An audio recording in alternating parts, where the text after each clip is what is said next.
Haba, you know. She says it is wrong to actually be borrowing a whooping $800 million dollars 18 days to the end of the administration. How and when do they actually expect to spend this $800 million? She says, and I'm quoting her, I think Idayat is a female name. She's okay. I think this is a setup of failure for the incoming administration. It is more like they are strumming thorns in the pathway of the incoming administration for a country that is already overburdened with debt. She said, I am suspicious of this humongous amount of money that is being borrowed.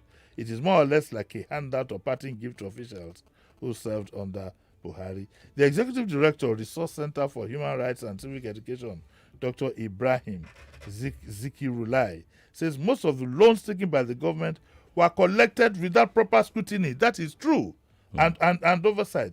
It is unjustifiable that 18 days to the end of the tenure, 18 days, they want to go ahead to plunge Nigeria into further unsustainable debt. Kayode Ajulo, who is a constitutional lawyer, he says that why is the president borrowing money he can't pay back? Why is he borrowing money for the next administration? The Senate should defer the approval till a new administration is sworn in, and so on and so forth.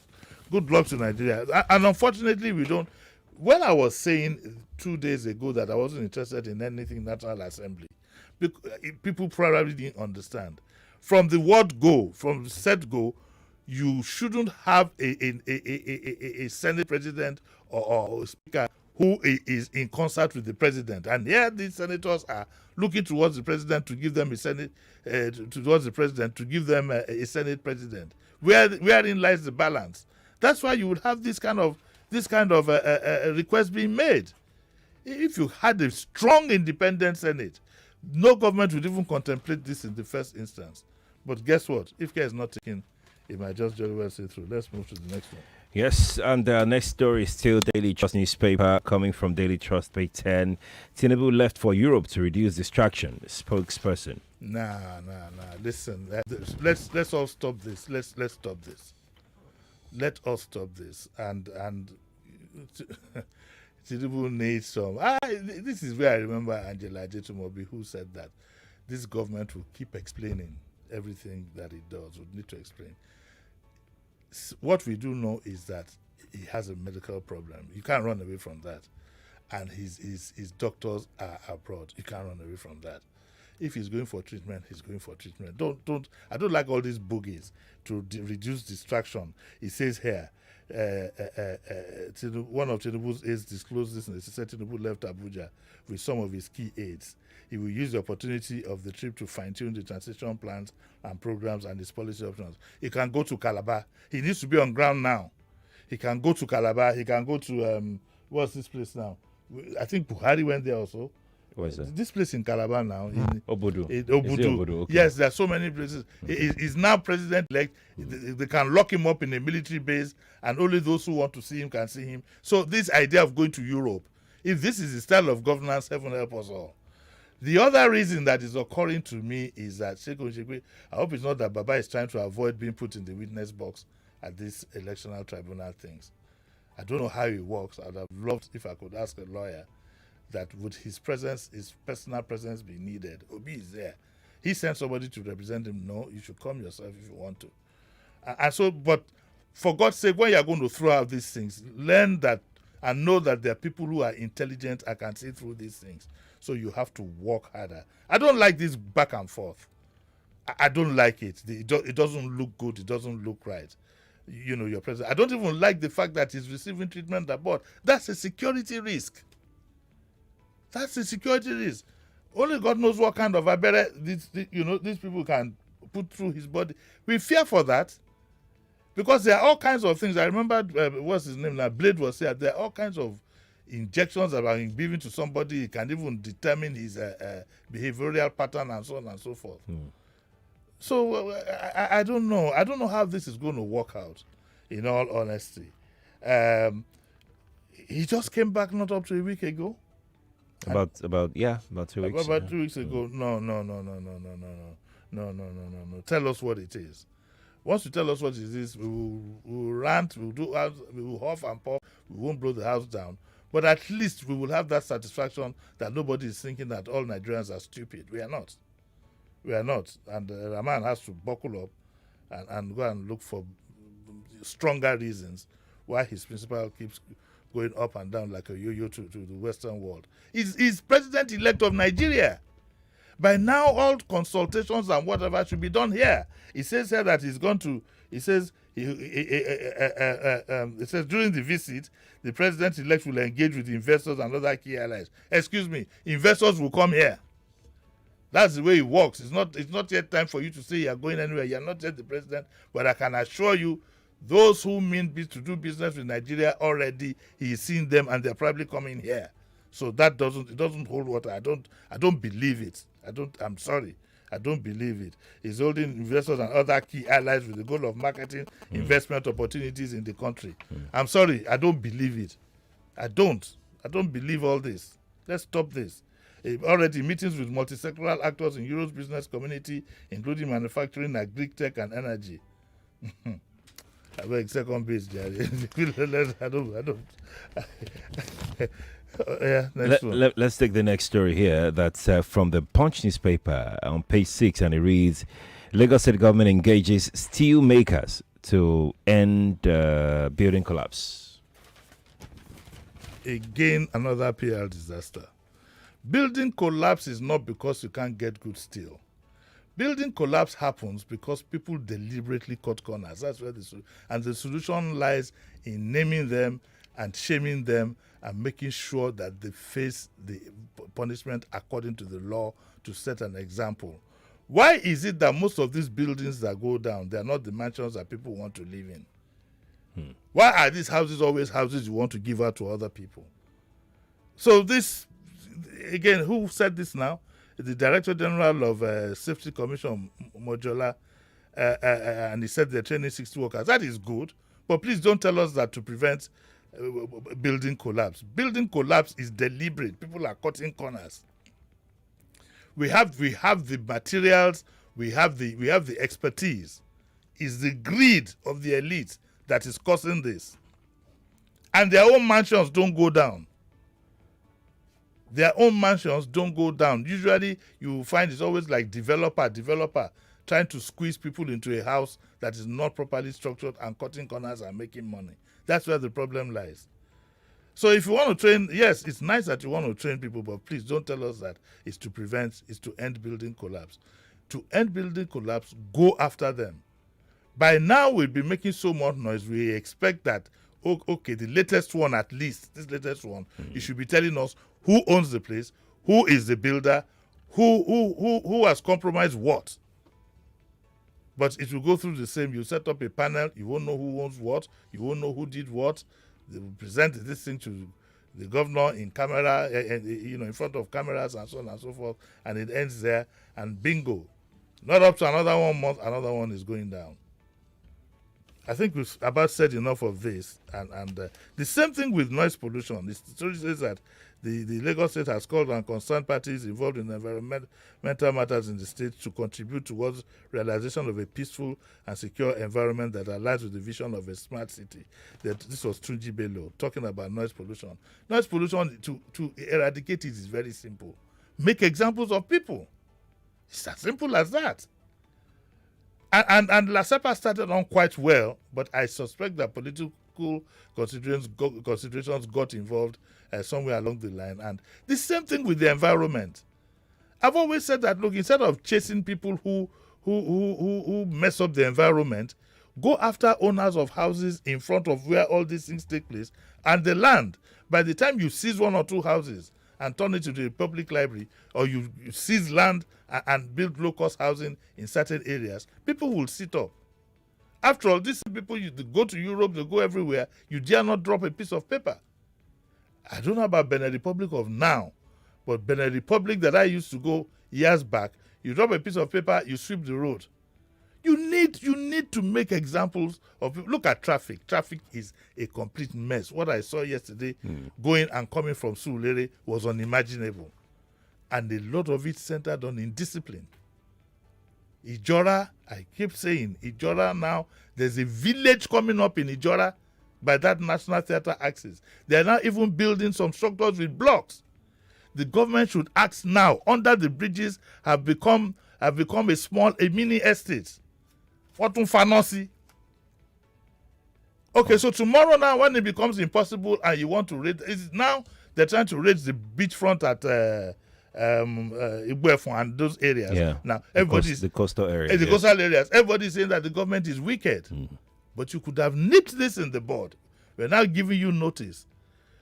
Ijora, and most of them are under the bridge. You know that axis, I said, Sheriff, when you turn as if you want to go to Apapa, look to your left. The left. Yes, by National Theatre. Look to your right and look to your left. Even by the water house, I saw one or two structures with blocks. With blocks, and the community is coming up there. These are the things we need to do. It's not all these. It's not symposium or whatever. It's action in the right direction. If you're just joining us, you're welcome. You can watch us on Facebook and on YouTube. We're live now. Apologies for the late start. It's Nigeria Info 99.3. That's how you can join us on those two platforms. Now, let's drop Daily Trust. Let's go to the Punch. We have a story on page 13 of the Punch. Editors hail court for declaring NBC fines illegal. Me too. I hail the court. Hail them now. I hear them. They saved you some money. I hear them. In all honesty, the spirit of the Broadcasting Commission from the onset, which I was slightly a part of, the spirit has been breached by political considerations. Now, the NBC was set up in the military era, and I think the first head was Peter Enahoro, of blessed memory, who just passed on. But over time, I suspect that because I've worked with people in the NBC, I've worked with them over time in the course of my work, over the years, and I know and suspect that they work a lot from political pressure, and this hopefully would make their work. Because look at the recent one that happened.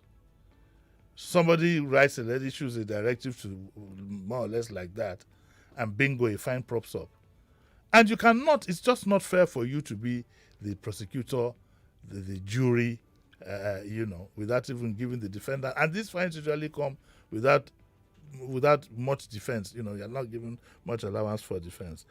It will help, this would even help the NBC be more of a professional unit. The NBC was not set up to be the class prefect for the media, whereby every sentence and every line is examined thoroughly. Rather, their primary and immediate function is to guide the media, and not to be punitive. Is to guide the media to make sure that we have a robust media. And if there's any infraction, I've always believed that it should go to court. You can't sit back and just fine, arbitrarily. So I'm glad, and I hope the NBC too will take this in good faith and not bother to appeal this judgment. Because if that happens, it means that so they would really like to continue with this process of fining. Like I said, it will make their job better. We understand the political shenanigans that happens in this job. We understand that every director in the NBC fears that telephone call from the minister. But this would make his job easier. Sorry, sir, we need to strengthen political positions in the country. Not just political positions, even government, people who have appointments. We need to strengthen to make sure that they can't lose their jobs arbitrarily. They can stand up to anybody. And this is coming at the right time. This is coming at the right time because of the suspicion that some of us have that we already had our fears. That going from now, probably for the next 4 or 8 years, only God knows what we'll be facing in this job. And it's only a fair and just system, a fair and just environment that can make this country move forward, irrespective of whether somebody's ox is God or not. We must always think of country first. Unfortunately, in this country, you have to think of the leader first. So, whether you are for or against him, you have to think. I will never forget, God bless his soul, my lawyer, I had a lawyer in a particular case. And there was something that was instructive that he kept saying. Because even not being a lawyer, I knew what the law said about this particular issue. But you know what he would always say? What's that? He said, Jimmy, you don't know the mind of the judge. That sentence is swollen. Owusino. How do you say Owusino in English? Owusino in English. Translate it for me. Oswolon.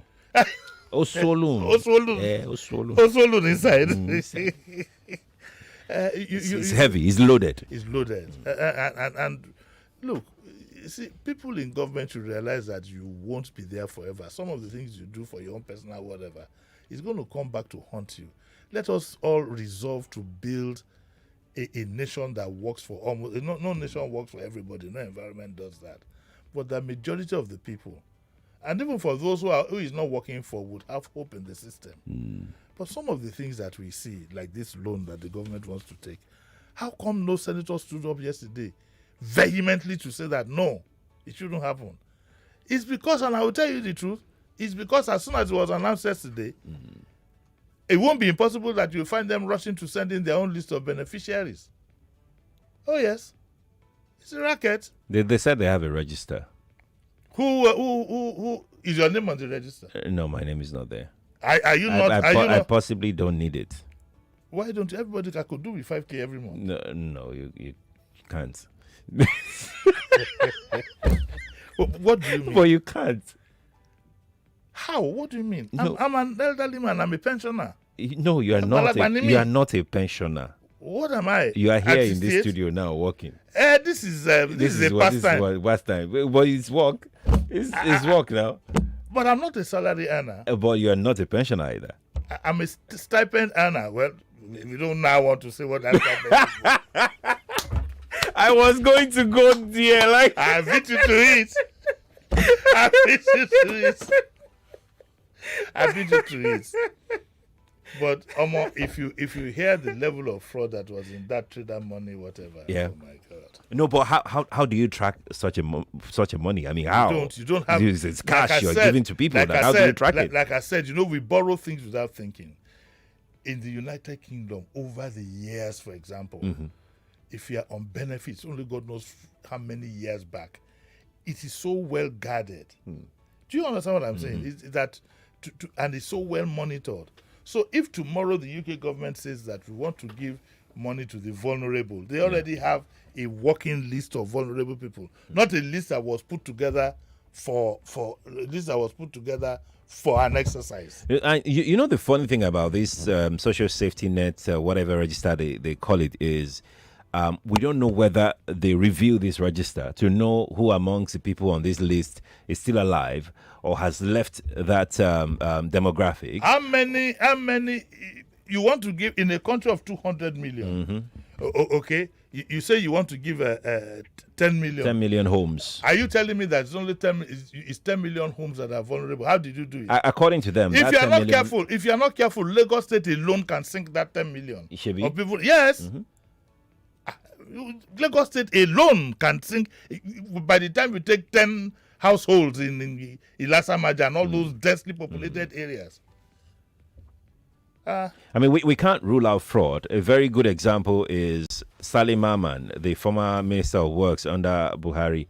He's been detained right now because what did he do? He chopped 22 billion. And why would you be doing this 18 days? Yeah. So my best guess will be that perhaps they're not going to touch the money. Perhaps they just want to secure, because it may take National Assembly, the 10th Assembly, some time for them to settle down all of those things. Perhaps they want to secure the approval of this assembly now, so the incoming should just come in, they have the money already, then they can dispense the money whenever they're ready. Are you sure this is not retroactive? Are you sure government hasn't spent money? No, they have not. Anything can happen in Nigeria. Because the kind of things you hear in fraud and how they take place, anything can happen in Nigeria. This money could just be on standby. Yeah. It's headed in most of it is headed in one direction, probably. Probably. Let's take our next story, Jerry. Let's take our next story. This Vanguard story reads 10th National Assembly leadership, senators elect, reps elect, move for open contest. That's what it should be. Okay, there'll be workings behind, but you all don't gravitate towards the man we want you to cross-check.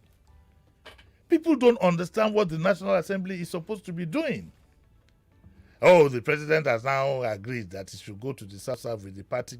The president officially should not even be involved. He can work from the back end. But to make him everybody, like I said, everybody, you don't know the mind of the president. You are watching him. You understand what I'm saying? Even at state level, it's the same. So we don't have any balance in governance. And the third, the judiciary, well, let me leave that one. And the media, to a large extent, has been heavily compromised. I will continue to say that, heavily compromised. I mean, so we're very close to a dictatorship. Close, Abby? Very, very close to it. We're lying about democracy. We're very, very close to a dictatorship. How many state assemblies have ever stood up to a governor? We probably may never see one. Never see one. Because the speaker himself, as soon as he's appointed, after the photographer has gone, Straight. Excellency, thank you very much. Thank you very much, sir. And then immediately the cars will come. Yeah. Sad. Anyway, what it says here is there's a lot of fighting going on and so on and so forth. I am sorry. In all what I've seen, I don't know how the Southeast are going to organize themselves to get a piece of this leadership pie. Yeah. I don't know how they're going to do it. I've looked at the arrangement of the anointed leadership people by the All Progressives Congress, and even me personally, I'm not a member of the party. I feel cheated. I feel cheated. I'm glad you said that. You see, we are, because of people's personal prejudices, we are digging a very deep hole in that area. The Southeast had a very rough whatever. People wonder, what is my business there? My business is I want a Nigeria that works. I want a Nigeria that is peaceful. If Nigeria works and is peaceful, I can develop. It's a simple logic. For everybody's benefit. It's for everybody's benefit. It's for everybody's benefit. So it's not a matter of pandering to us. No. You must have a country that works and is seen to be fair to all. It's the same thing. The other day, people went on a binge when we observed that. So it was a caller that called in and observed that, there's nobody from the Southeast area in the list of judges, justices. List of justices. And some people went insulting me, saying all kinds of things. But it's the truth. We cannot run away from who we are. Got to be said. It has to be a balance. There has to be a balance. But even at that too, the political equation in the Southeast itself has to be tidied up. Yeah. You must put your best leg forward. When you're talking about people who in the past had gone to attend launching ceremonies and had gone with a box full of fake notes. You don't remember this? Deep gone. You know, I think one of these days I have a session in I go and learn TBS so that we can talk. There will be no rules. So I can talk to my you can start a podcast now. No, I don't want the podcast. You don't want that one. I just want some will talk for 2 hours and everybody will go home. I don't want podcasts that will now keep circulating and people will say, oh, he has an interest in this. But they can record you even in that one too. It will not be clear. Kini, you have not seen spy cameras before. They will zoom in into your mouth. Go. I honestly wish one could find a forum where you can talk to people who themselves will be open-minded. Look at some people just support a party or someone. They just support them without putting on a reasoning cap, but maybe they don't have that reasoning cap. Just maybe. Because you will remember. You can never tell. Will remember the proverb that says that the person who has a head has no cap. The person who has a cap has no head. And on that note, Can I go take a coffee? Can I go take a coffee? Yes, we can go. Lagos, that's our show this morning. Thank you all for being a part of it. Thank you, sir, for coming. All right. We'll take a break now. When we return, we'll talk Mental Health Awareness Month. It's next on the Crossfire Health Thursday. It's midnight. You're on an important call. Suddenly you hear... You have 1 minute remaining. You quickly check your wallet. And there's no cash. What if you could recharge without cash and even get some bonus? Low on credit? No problem. Recharge your MTN line by downloading my MTN NG app or dial *904# to buy airtime directly from your bank account anytime, any day, and enjoy a 15% bonus on every recharge. Yes. And I want to assume that you would run because I want to give the listeners context for the conversation. In 2019, you were running mate to Atiku Abubakar. What did you learn then that you will not repeat this time? Yes, when is the president coming out to address us? There's a few things. One, I have a burden and a passion for young people. The fact that you have elected a man does not mean then you begin to order him around. The president will do whatever is good for the country at any given time. Mr. Adeshino, isn't the president responsible to the people? What should the next president do to root out stakeholders who are complicit? You fire those. Those that need to be fired are fired. It's looking like a brand new Chelsea, attacking with so much fluidity. And what can you say about that, Martin? I know you follow Chelsea quite closely. I live close to the Chelsea training ground. That's what you mean by that. I'm not a